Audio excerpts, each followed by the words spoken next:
The cold, unblinking lens of a security camera records the lobby of a high-end residential building in Praia Grande.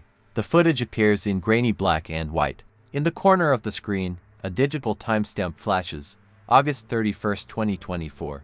The city is still asleep. But for the people at the center of this story, the night is only beginning. At 4:32 a.m., two young women enter the frame. One is Marcelli Marlene Delfino Pareto, owner of the fourth-floor apartment. The other is her sister-in-law, Rafaela Costa da Silva. They pull into the garage, step out of the vehicle, and walk calmly toward the elevator. There is no visible panic in their movements, only a quiet tension, the kind that lingers after a long night out. The elevator doors close, carrying them upward to an apartment that will soon become a crime scene. For a little over an hour, the hallways remain still. Then, at 5:40 a.m., the motion sensor activates again. Rafaela appears alone, exiting the apartment. She walks to the elevator with a composed expression, descends to the garage, gets into her car, and drives away.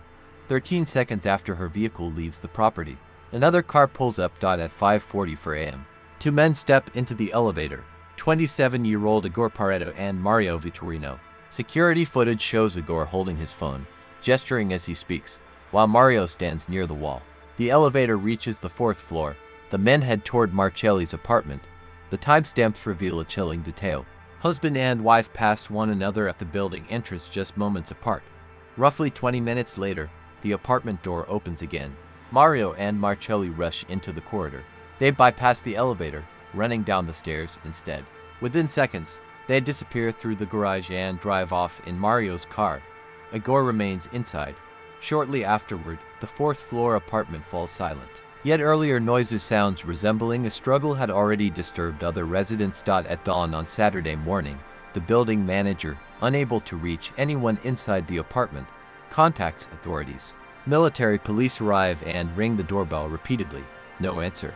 A locksmith is called to force entry. The moment the door swings open, officers immediately realize they are standing at the threshold of a violent crime. Dark stains spread across the corridor floor. A trail of blood stretches from the kitchen, winding through the living and dining areas, ending abruptly near the bedroom entrance. Furniture is overturned. Personal belongings are scattered everywhere. The apartment appears ravaged. Inside the bedroom, officers find the body of Igor Pareto. A large mirrored wardrobe has collapsed directly onto him.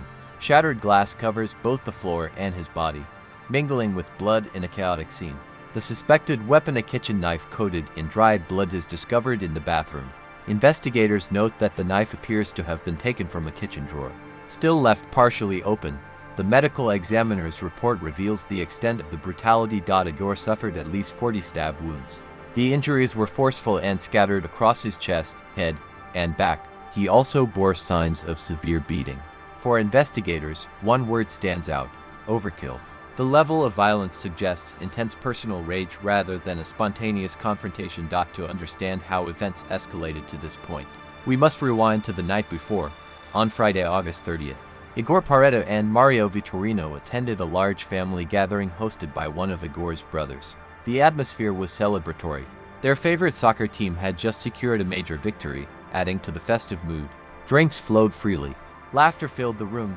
By the end of the night, Igor planned to call a rideshare and head to his mother's home, where he had been staying following tension in his marriage. Instead, Mario insisted on driving him. During the drive, Mario's phone connected to the car's Bluetooth system displayed an incoming call on the dashboard screen. The name flashing there stopped Igor cold. Rafaela. It was around 3 a.m. Why was his wife calling his best friend at that hour? Mario did not answer. Igor demanded an explanation. The tension inside the car intensified. When Igor tried contacting Rafaela directly, she ignored his calls and messages. He then opened a family location sharing app. Rafaela's phone was not at their home. It was not with her parents. It was at his sister Marcelli's apartment. Fury and betrayal collided. Igor ordered Mario to turn the car around and drive straight to the apartment. Meanwhile, Mario managed to send a warning message ahead. The relationships involved formed a tight and complicated circle. Igor Pareto, 27, was a businessman and car dealership owner in Praia Grande. Mario Vitorino was not only his best friend but also his brother-in-law, married to Igor's sister Marcelli. They co-owned a motorcycle shop together. Rafaela was Igor's wife and the mother of his son. But beneath the appearance of stability, both marriages were unraveling. Igor and Rafaela had separated briefly that July. Igor had reportedly quit drinking and begun focusing on self-improvement in an effort to repair the relationship. At the same time, Mario and Marcelli were also living apart. Investigators later uncovered that Mario and Rafaela were involved in an affair. After the killing, surveillance and cell phone data show the three suspects meeting at a gas station. Rather than contacting emergency services, they left together.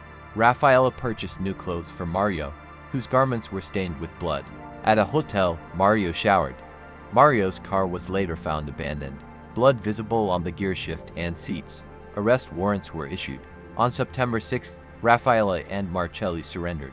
Mario remained in hiding until an anonymous tip led authorities to a residence approximately 185 miles away, where he was eventually arrested. Once detained, each suspect offered a different version of events.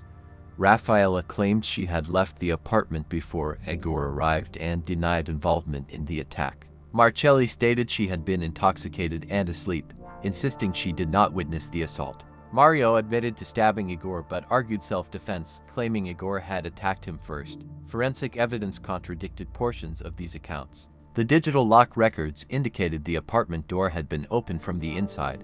The positioning of the fallen wardrobe suggested Igor had been immobilized. The number and placement of stab wounds raised serious doubts about a defensive reaction. Recovered messages between Mario and Rafaela referenced plans to spend the night together.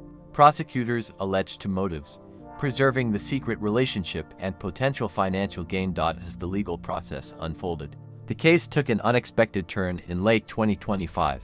A judge ruled that there was insufficient direct evidence placing Rafaela inside the apartment during the fatal attack and ordered her release pending further proceedings. Prosecutors appealed the decision.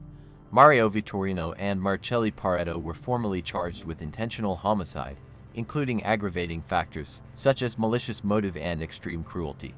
Both await trial. For the Pareto family, the tragedy extends beyond the loss of a son. It carries the weight of betrayal between siblings. Igor's brother, Tiago Pareto, a local council member, publicly condemned those involved. Igor's mother spoke of profound grief. The family even hired a private investigator in their pursuit of answers. What remains is a story marked by fractured trust, conflicting testimonies, and a single irreversible fact. In the early hours of August 31, 2024, inside a fourth-floor apartment in Praia Grande, a confrontation ended in extreme violence and a family was forever changed.